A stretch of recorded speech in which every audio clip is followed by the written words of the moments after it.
Hello friends, welcome back to the Atomic Literature. So in this episode, we are going to discuss the essay What is Patriarchy, which is written by Kamala Bhasin. So before moving on to the essay in detail, we will just go through the writer Kamala Bhasin. So Kamala Bhasin എന്ന് പറയുന്നത് ഒരു Indian development feminist activist ആണ്. She's a poet, an author and a social scientist. So ഭാസിൻ്റെ work, Kamala ഭാസിൻ്റെ works എല്ലാം തന്നെ was focused on gender education. So gender education അല്ലെങ്കിൽ human development, അതൊക്കെയായിരുന്നു what she had focused. And she lived in New Delhi in India. She was best known for her work with Sangha, the feminist network, and for her poem "Kyunki मैं लड़की हूँ, मुझे पटना नहीं, मुझे पटना है." So this is what her famous work is named. And in 1995, she recited a refurbished feminist version of the popular poem Azadi. Azadi means freedom, in a conference, and she was also the South Asia coordinator for 1 billion rising. പിന്നെ നമുക്ക് കാണാൻ സാധിക്കുന്നത് she believed in A form of advocacy that combines feminism theory and community action. ഈ ഒരു വർക്കിൽ, ഈ നമ്മുടെ what is patriarchy എന്ന വർക്കിൽ നമുക്ക് കാണാൻ സാധിക്കുന്നത് അത് തന്നെയാണ്. ഒരു കമ്മ്യൂണിറ്റിയെയും കമ്മ്യൂണിറ്റിയോടൊപ്പം തന്നെ അവിടെ പ്രിവലൻ്റ് ആയിട്ട് നിൽക്കുന്ന issues, even it is regarding the issues of women, അതായിരുന്നു കമല ഭാസിന്റെ വർക്കുകളിലെല്ലാം നമുക്ക് കാണാൻ സാധിക്കുന്നത്. Now we will move on to the essay in detail. And in the introduction part, we can see that Kamala Bhasin എങ്ങനെയാണ് ഈ ഒരു വർക്ക് എഴുതാനായിട്ട് പ്രിപ്പയർഡ് ആയത് എന്നുള്ള കാര്യം. We can many of us have involved with different programs and activities for women development.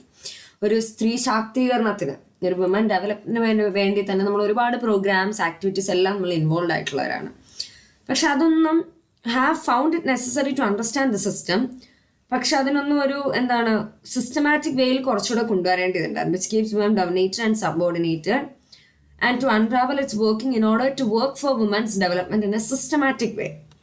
അതിനുവേണ്ടി for years Kamala Bhasin had looked at woman's operation in a piecemeal fashion. അതായത് പല രീതിയിൽ ഒബ്സർവ് ചെയ്തിട്ടുണ്ട് ഈ ഒരു സിറ്റുവേഷനെ in the system of patriarchy, how this patriarchy work എന്നുള്ളത്. ആദ്യമൊക്കെ initially it was not easy for her to understand. പിന്നെ നമുക്ക് കാണാൻ സാധിക്കും പുള്ളിക്കാരി പല അക്കാഡമിക് ഫ്രണ്ട്സിൻ്റെ അടുത്തു നിന്നുള്ള പല റീഡിങ് ബിറ്റ്സുകളായിക്കോട്ടെ, അല്ലെങ്കിൽ ഫ്രണ്ട്സിൻ്റെ അടുത്തുനിന്ന് ലിസൺ ചെയ്ത കോൺവെർസേഷനിൽ നിന്നായിക്കോട്ടെ, കാര്യങ്ങളൊക്കെ കുറച്ചുകൂടെ ക്ലിയർ ആവാൻ തുടങ്ങി ഫോർ കമല ഭാസിൻ. പിന്നെ അതിൽ ഏറ്റവും ഹെൽപ്പ് ചെയ്തത് ഒരു 1 month long വർക്ക്ഷോപ്പ് ഉണ്ടായിരുന്നു, which is organized in Bangladesh with Amrita Chhachhi of the institute of social studies. അപ്പം ആ ഒരു 1 month long വർക്ക്ഷോപ്പിലായിരുന്നു ഒരുപാട് ക്ലാരിറ്റി കിട്ടാത്ത ഇഷ്യൂസിൽ കമല ഭാസിന് ഈ ഒരു പാട്രിയാർക്കിയെ കുറിച്ച് ക്ലാരിറ്റി കിട്ടുന്നത്. സിൻസ് ദെൻ പുള്ളിക്കാരി ഒരുപാട് ആർട്ടിക്കിൾസ് സെർച്ച് ചെയ്യുന്നുണ്ടായിരുന്നു in the subject of patriarchy. പക്ഷെ അതൊക്കെ ഒന്നെങ്കിൽ വളരെ ഡിഫിക്കൽട്ട് ആയിരിക്കും നമുക്ക് മനസ്സിലാക്കാൻ വേണ്ടി, അല്ലെങ്കിൽ ഒരുപാട് ജാർഗൻസും അങ്ങനത്തെ ഒരു കൈൻഡ് ഓഫ് രീതിയിലാണ് ഒന്നെങ്കിൽ ചെയ്യുന്നത്. അപ്പം കമല ഭാസിൻ അപ്പം എന്താണ് ശ്രമിച്ചത്, പുള്ളിക്കാരി അപ്പം പതുക്കെ ഡിസ്കഷൻസ് ഒക്കെ ഇനിഷ്യേറ്റ് ചെയ്യാൻ തുടങ്ങി, പല വർക്ക്ഷോപ്പുകൾ നടത്താൻ തുടങ്ങി. അപ്പം അതിൽ നിന്നൊക്കെ കുറച്ചുകൂടെ ക്ലിയറർ ആവാൻ തുടങ്ങി. അങ്ങനെ ഡ്യൂറിങ് ദീസ് ഡിസ്കഷൻസ് അവർ കുറച്ചുകൂടെ നല്ല ആർട്ടിക്കിൾസും ബുക്സും ഒക്കെ അവർ കിട്ടി തുടങ്ങി. അങ്ങനെ കമല ഭാസിൻ ഡിസൈഡ് ചെയ്തതാണ് മനസ്സിലാക്കിയതിൽ നിന്നും വായിച്ചതിൽ നിന്നും എല്ലാം കൂടി ഒരു എല്ലാവർക്കും, ആളുകൾക്കെല്ലാം ഈസിലി അക്സസബിൾ ആവുന്ന ഒരു ആർട്ടിക്കിൾ ഉണ്ടാക്കണം എന്നുള്ള രീതിയിലാണ് കമല ഭാസിൻ ഈ ഒരു വാട്ട് ഈസ് പാട്രിയാർക്കി എന്ന് പറയുന്ന ഒരു എസ്സേ എഴുതുന്നത്. So this is the introductory part. ഇതിൻ്റെ അകത്ത് എങ്ങനെ കമല ഭാസിൻ ഈ ഒരു എസ്സേയിലേക്ക് വന്നെത്തി എന്നുള്ളതിൻ്റെ. സോ ഇവിടെ തന്നെ നമുക്ക് മനസ്സിലാവും നമ്മുടെ ഡേ ടു ഡേ ലൈഫിലെ വുമൻസ് സബോർഡിനേഷൻ അനുഭവിക്കുന്ന കേസസ് വെച്ചിട്ടാണ് ഈ പല കോൺസെപ്റ്റിനായി എക്സ്പ്ലെയിൻ ചെയ്തേക്കുന്നത്. സോ ഈ ഒരു മെറ്റീരിയൽ എന്ന് പറയുന്നത് ഒരു ക്വസ്റ്റ്യൻ ആൻസർ ഫോമിലാണ്, and A format that I have used earlier in pamphlets on feminism, and one that people finds easy to assimilate. അതായത് കമല ഭാസിൻ ഇതൊരു ക്വസ്റ്റ്യൻ ആൻസർ ഫോമിൽ എഴുതാനുള്ള റീസൺ തന്നെ it is very easy for people to understand what she is trying to convey. അപ്പോൾ ആദ്യത്തെ question എന്ന് പറയുന്നതാണ് what is patriarchy, what do we mean by patriarchy, എന്താണ് പാട്രിയാർക്കി എന്ന് പറയുന്നത്. So in the word patriarchy, it literally means the rule of father or the patriarch. അതായത് ഒരു mail dominated ഫാമിലിയിൽ അവിടെ റൂൾ ചെയ്യുന്ന നമ്മൾ ഗൃഹനാഥൻ എന്ന് പറയില്ല, ആ ഗൃഹനാഥനെയാണ് പാട്രിയാർക്ക് എന്ന് പറയുന്നത്. ആ ഒരു സിസ്റ്റത്തിനെയാണ് പാട്രിയാർക്കി എന്ന് പറയുന്നത്. So in the large household of the patriarch which includes women, junior men, children, slaves and domestic servants, but all under the rule of this dominant male. അവിടുത്തെ തലവൻ എന്നൊക്കെ പറയത്തില്ല, ആ ഒരു ഗൃഹനാഥനാണ് ഇവരുടെ എല്ലാവരുടെയും ഒരു റൂളർ എന്ന് നമുക്ക് പറയാവുന്നത്. So now it is used more generally to refer to male domination. പക്ഷേ ഇതിൻ്റെ അർത്ഥം മെയിൽ പാട്രിയാർക്കി എന്ന് പറഞ്ഞാൽ ഇതാണെങ്കിൽ പോലും, the rule of the father എന്നാണെങ്കിൽ പോലും, ഇപ്പോൾ അത് കുറച്ചുകൂടെ മെയിൽ ഡൊമിനേഷൻ, മെയിൽ ഡൊമിനേറ്റഡ് സൊസൈറ്റിയെ കാണിക്കാൻ വേണ്ടിയാണ് ഈ ഒരു ടേം യൂസ് ചെയ്യുന്നത്. And in South Asia for example it is called pitrasatta in Hindi, pitarshahi in Urdu and pitritontro in Bangla. അപ്പം ഇങ്ങനെ പല രീതിയിലാണ് ഈ ഒരു ടേമിനെ ഡിഫൈൻ ചെയ്യുന്നത് പല ഭാഷകളിലായിട്ട്. അതിനകത്ത് നമ്മുടെ ഡെയിലി ലൈഫിൽ നമ്മൾ പല കൈൻഡ് ഓഫ് അടിച്ചമർത്തലുകൾ, സ്ത്രീകളായിക്കോട്ടെ, എല്ലാവരും ഇൻ കേസ് ഓഫ് ക്ലാസ് ആയിക്കോട്ടെ, അതൊക്കെ നമ്മൾ അനുഭവിക്കുന്നുണ്ട്. So it takes various form. Discrimination ഉണ്ട്, ഡിസ്റിഗാർഡ് ഉണ്ട്, ഇൻസൾട്ട് ആയിക്കോട്ടെ, നമ്മുടെ മുകളിൽ അടിച്ചമർത്തുന്ന കാര്യങ്ങൾ, നമ്മുടെ മുകളിലുള്ള ആധിപത്യങ്ങളായിക്കോട്ടെ, നമ്മളെ എക്സ്പ്ലോയിറ്റ് ചെയ്യുന്നതായിക്കോട്ടെ, നമ്മൾ ഫേസ് ചെയ്യുന്ന ഒപ്രഷൻ ആയിക്കോട്ടെ, ഇതെല്ലാം എന്താണ് ഇതിൻ്റെയൊക്കെ ഒരു കൈൻഡ് ഓഫ് റിസൾട്ട് എന്നുള്ള രീതിയിൽ നമുക്ക് കാണാൻ സാധിക്കും. പക്ഷെ ഇതിനെല്ലാം ഡീറ്റെയിൽസ് ഡിഫറെൻ്റ് ആയിരിക്കും, പക്ഷെ ഇതിനെല്ലാം തീം എന്ന് പറയുന്നത് സെയിം ആണ്. It is because of this male dominated system that is prevalent in the society even today. അടുത്തൊരു ക്വസ്റ്റ്യൻ ആണ്, how does patriarchy actually manifest itself? So can we recognise it in our own lives? Anyone who has experienced even subtle discrimination, bias or non-acceptance feels and knows it, even though they may not be able to name it. പലരും നമ്മുടെ ലൈഫിൽ പലപ്പോഴൊക്കെ ആയിട്ട് അനുഭവിച്ചിട്ടുള്ള കാര്യങ്ങളാണ്. ഒരുപക്ഷെ നമുക്കത് പൂർണ്ണമായി ഒരു ടാഗിൻ്റെ അണ്ടറിൽ, ഒരു നെയിമിൻ്റെ അണ്ടറിൽ കൊടുക്കാൻ പറ്റില്ലെങ്കിൽ പോലും നമ്മൾ അനുഭവിച്ചിട്ടുണ്ടായിരിക്കും. എന്തെങ്കിലും ഒക്കെ കൈൻഡ് ഓഫ് സട്ടിൽ ഒരു ഡിസ്ക്രിമിനേഷൻ ആയിക്കോട്ടെ, അത് ഇതിൻ്റെ ഒരു റിസൾട്ടാണ്. ഇപ്പം സ്ത്രീകൾ അവരുടെ ഒരു കൈൻഡ് ഓഫ് എക്സ്പീരിയൻസസ് പറയുവാണെങ്കിൽ പോലും, even in the case of training അല്ലെങ്കിൽ വർക്ക്ഷോപ്പിൻ്റെ സമയത്ത്, ഇവരിങ്ങനത്തെ പല കൈൻഡ് ഓഫ് പാട്രിയാർക്കൽ കൺട്രോളിനെ കുറിച്ചും അവർ പേഴ്സണലി എക്സ്പീരിയൻസ് ചെയ്ത പുരുഷന്മാരുടെ അവരുടെ മുകളിലുള്ള കൺട്രോൾ അല്ലെ ആധിപത്യത്തെക്കുറിച്ചെല്ലാം സ്ത്രീകൾ ഈ വർക്ക്ഷോപ്പുകളിലൊക്കെ പറയുന്നത് നമുക്ക് കേൾക്കാൻ സാധിക്കും. So each of them represents A specific form of discrimination. അതും ഓരോരുത്തരും അനുഭവിക്കുന്ന ഓരോ കഥകളാണ്. I heard my family was unhappy when I was born.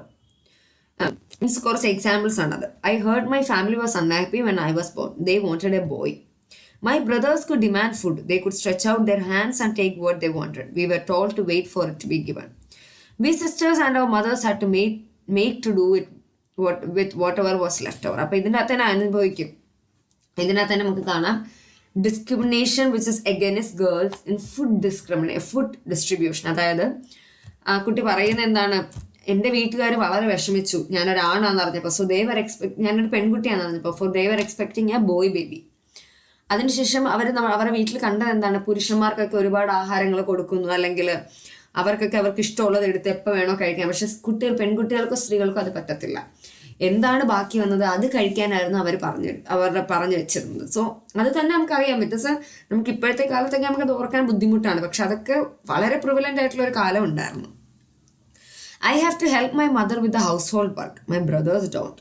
അതായത് ഒരു വീട്ടുജോലിയുടെ ഒരു ബർഡൻ സ്ത്രീകളുടെ മുകളിലോ പെൺകുട്ടികളുടെ മുകളിലോ കൊടുക്കുന്ന ഒരു കൈൻഡ് ഓഫ് ഡിസ്ക്രിമിനേഷൻ നമുക്ക് കാണാമായിരുന്നു. It was a struggle to go to school. My father thought it was not necessary for us girls to study. അതായത് പെൺകുട്ടികൾക്ക് ലാക്ക് ഓഫ് എഡ്യൂക്കേഷണൽ ഓപ്പർച്യൂണിറ്റീസ് ആയിരുന്നു, അവരെ പഠിക്കാൻ അനുവദിക്കുന്നത് തന്നെ വളരെ കുറവായിരുന്നു. And I could not go out to meet my friends or to play. My brothers can come back at any time but I have to be back before that. അതിപ്പോഴും ഉണ്ടെന്ന് തോന്നുന്നു എനിക്ക്. അതായത് പെൺകുട്ടികൾ രാത്രിയായ പുറത്തിറങ്ങരുത് എന്നുള്ളൊരു കോൺസെപ്റ്റ്, അതായത് പുറത്ത് പോയി കളിക്കരുത്, പെൺകുട്ടികൾ അൺനെസസറി പുറത്ത് പോകരുത്, പുറത്ത് പോയാലും സന്ധ്യയാവുന്നതിന് മുന്നേ തിരിച്ചു വരണം, അതൊക്കെ ഇപ്പോഴും ഉണ്ട്. അപ്പോൾ അതിൽ തന്നെ it is A lack of freedom. ഇപ്പം ആൺകുട്ടികൾക്ക് ഇങ്ങനെ പുറത്ത് പോകാമെങ്കിൽ എന്തുകൊണ്ട് പെൺകുട്ടികൾക്ക് പോയിക്കൂടാ? രണ്ടുപേരും മനുഷ്യരാണ്, രണ്ടുപേരും തുല്യ അവകാശമുള്ളവരാണ്. അപ്പം അത് തന്നെ നമുക്ക് another kind of an example ആണ്. Then my father use to often beat my mother. അച്ഛൻ അമ്മ അടിക്കും. നമുക്ക് അമ്മ അച്ഛനെ അടിച്ചാൽ എനിക്ക് തോന്നുന്നു സ്ത്രീകൾ പുരുഷന്മാരെ അടിച്ചാൽ, അല്ല അമ്മ അച്ഛനെ അടിച്ചാലൊക്കെ ഇങ്ങനെ അതിശയിച്ച് നിൽക്കും നമ്മൾ. എന്തുകൊണ്ടാണ്? കാരണം അച്ഛൻ അമ്മ അടിക്കുന്നതാണ് സൊസൈറ്റിയിൽ നോർമൽ എന്ന് പറഞ്ഞ ആളുകൾ കാണുന്നത്, പുരുഷന്മാർ സ്ത്രീകളെ അടിക്കുന്നത്. അതെങ്ങനെ ആളുകൾക്ക് നോർമലായി കാണാൻ പറ്റും? തിരിച്ചുള്ളൊരു റിയാക്ഷനാണ് നോർമലായിട്ട് കാണാൻ പറ്റിയില്ലെങ്കിൽ എന്തുകൊണ്ട് ഈ പുരുഷന്മാർ സ്ത്രീകളെ ഉപദ്രവിക്കുന്നതല്ല, അബ്യൂസ് ചെയ്യുന്നത്, ഫിസിക്കൽ അബ്യൂസ് ചെയ്യുന്നത് നോർമലായി കാണാൻ സാധിക്കും? That is an example of the male-dominated system or the patriarchy that exists today. My brothers are worse than my father. They don't want to talk. They don't want me to talk to any other boys. അതായത് the male control over women and girls. അതായത് പെൺകുട്ടികൾ ആൺകുട്ടികളോട് സംസാരിക്കാൻ അനുവദിക്കില്ല, സംസാരിക്കാൻ പാടില്ല, അങ്ങനത്തെ kind of control. Because I was not willing to give in the demands of my boss, I was thrown out of the job. അതായത് ഇപ്പം അത് നമ്മൾ ഒരുപാട് എക്സാമ്പിൾസ് കേട്ടിട്ടുണ്ട്. അതായത് ജോലി സ്ഥലത്ത് ബോസുകൾ, ആൺകുട്ടികളായ ബോസ് ഹെഡുകാർ ഈ പെൺകുട്ടികൾ ഒരുപാട് കൈൻഡ് ഓഫ് സെക്ഷൽ ഹറാസ്മെന്റ് കൊടുക്കുന്നു. അത് അക്സെപ്റ്റ് ചെയ്യാതല്ല ഒരു ഓഫർ അല്ലെങ്കിൽ എന്താണ് അവരുടെ ഡിമാൻഡ് നമ്മൾ റിജക്റ്റ് ചെയ്യണം, നമ്മൾ ജോലിയിൽ നിന്ന് തന്നെ പുറത്താക്കുന്ന സിറ്റുവേഷൻസ് ഉണ്ട്. പിന്നെ ഫാദറിന്റെ പ്രോപ്പർട്ടിയിൽ പെൺകുട്ടികൾക്ക് അവകാശമില്ല, ഹസ്ബൻഡിന്റെ പ്രോപ്പർട്ടിയിൽ പെൺകുട്ടികൾക്ക് അവകാശമില്ല. അതുകൊണ്ട് ശരിക്കും പറഞ്ഞാൽ എന്താണ്, പെൺകുട്ടികൾക്ക് വീടില്ല, അതാണ് സത്യാവസ്ഥ. ആൺകുട്ടികൾക്കാണ് ഈവൻ ദ പ്രോപ്പർട്ടി റൈറ്റ്സ് പോലും കൊടുത്തിരുന്നത്, അല്ലെ കൊടുക്കുന്നത്. Even today we can see that. I have to submit my body to my husband whenever he wants it. I have no say. I fear sex.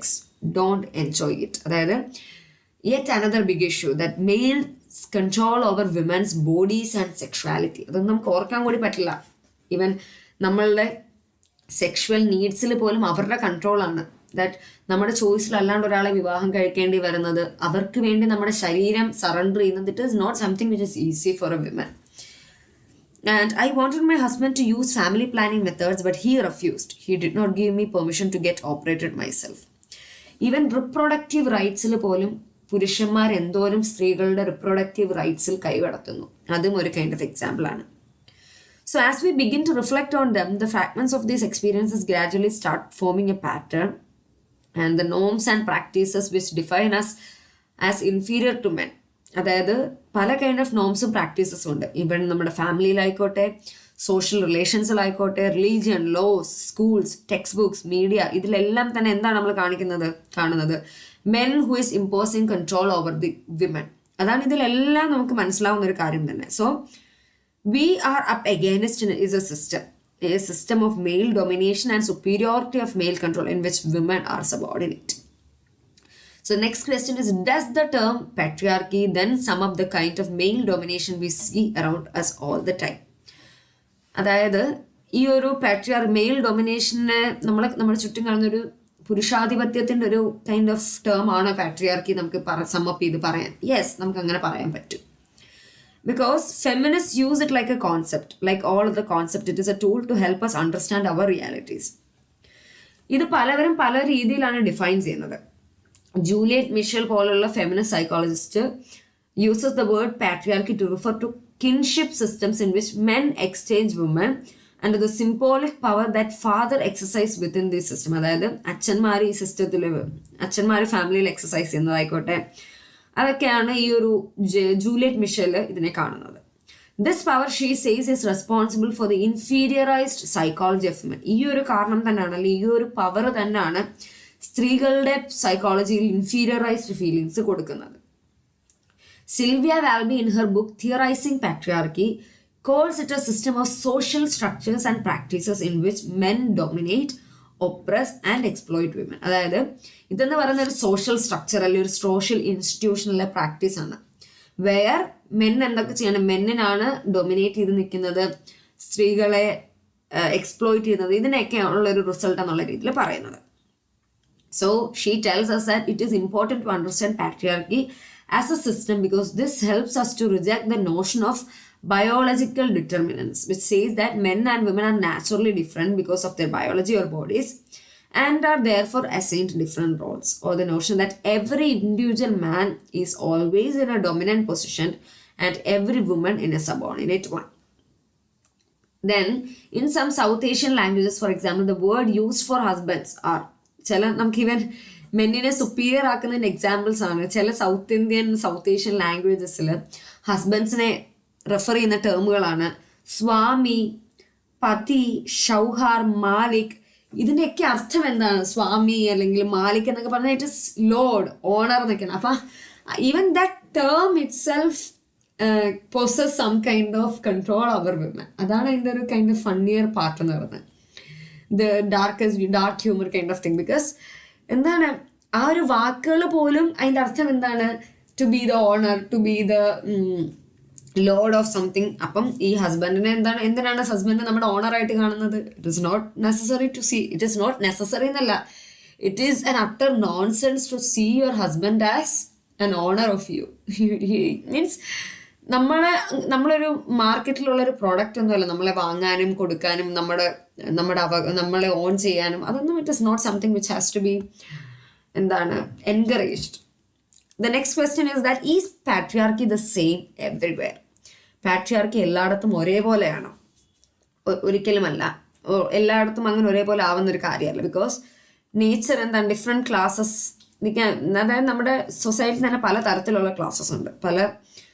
അപ്പം ആ ഒരു പല പീരീഡ്സിലാണ് ഹിസ്റ്ററി എന്ന് പറഞ്ഞാൽ it is A different period. അപ്പം the broad principles may remain the same, that men are in control, but the nature of this control may differ. നമുക്കറിയാം പണ്ട് കാലത്തിൻ്റെ sati, even it is a practice. Sati എന്ന് പറയുന്നതിൻ്റെ അകത്ത് എന്താണ്? സ്ത്രീകൾ ഭാര്യമാർ മരിക്കും, ഭർത്താക്കന്മാർ ചിതയിൽ ചാടി ചാവുന്നില്ല, മരിക്കണില്ല. പക്ഷെ ഭർത്താക്കന്മാർ മരിക്കുമ്പോൾ ഭാര്യമാരെ ചിതയിൽ ചാടി ജീവൻ ഒടുക്കണം എന്നാണ് പറയുന്നത്. പക്ഷെ ഇന്ന് അത് പ്രിവലൻ്റ് ആണോ? അല്ല. Because the period have changed, or the mind set of people have changed. അപ്പം സൊസൈറ്റി എന്ന് പറയുന്നതിൻ്റെ ആ ഒരു സ്ട്രക്ചറെ മാറിക്കൊണ്ടിരിക്കുമ്പോൾ it may differ in its activities. പക്ഷേ the condition is same, that male is still dominant over the women. പിന്നെ for example, the experience of patriarchy was not the same in our grandmother's time as it today for tribal women and for upper caste Hindu women. For the women in USA, and അതെന്താ പറയുന്നതെന്ന് വെച്ചാൽ നമ്മുടെ അമ്മൂമ്മമാരുടെ കാലത്തെ patriarchy അല്ല നമ്മുടെ കാലത്തെ patriarchy, അല്ലെങ്കിൽ U S എയിലുള്ള സ്ത്രീകളിൽ അനുഭവിക്കുന്ന സിറ്റുവേഷൻസ് അല്ല ഇന്ത്യയിലുള്ള സ്ത്രീകൾ അനുഭവിക്കുന്നത്. അല്ലെങ്കിൽ ഒരു അപ്പർ കാസ്റ്റിലുള്ള പ്രിവിലേജ്ഡ് ആയിട്ടുള്ള ഒരു സ്ത്രീകളുടെ പ്രിവിലേജ്ഡ് ക്ലാസ്സിലുള്ള സ്ത്രീകൾ അനുഭവിക്കുന്നതല്ല ഒരു ട്രൈബൽ ക്ലാസ്സിലുള്ള സ്ത്രീകൾ അനുഭവിക്കും. അപ്പോൾ ഇതെല്ലാം even culture, even place, even time, ഇതെല്ലാം ഈ ഒരു വർക്കിംഗ് കണ്ടീഷനെ മാറ്റിക്കൊണ്ടിരിക്കും. പക്ഷേ whatever happens, ഇതിൻ്റെ അകത്ത് കാണാൻ സാധിക്കുന്ന nature that men is over women, അത് സത്യമാണ്. പക്ഷേ അതിൻ്റെ control, the way it controls may have changed. So ഇത്രയാണ് ഇതിൻ്റെ അകത്ത് നമ്മൾ പറയുന്ന ഈ പാട്രിയാർക്കിയുടെ ഒരു ബേസിക് ഐഡിയ എന്ന് പറയുന്നത്. So in the next video we will discuss about the way that men controls women in a patriarchal system. So stay tuned and please don't forget to share, like, share and subscribe. Study hard and take care all.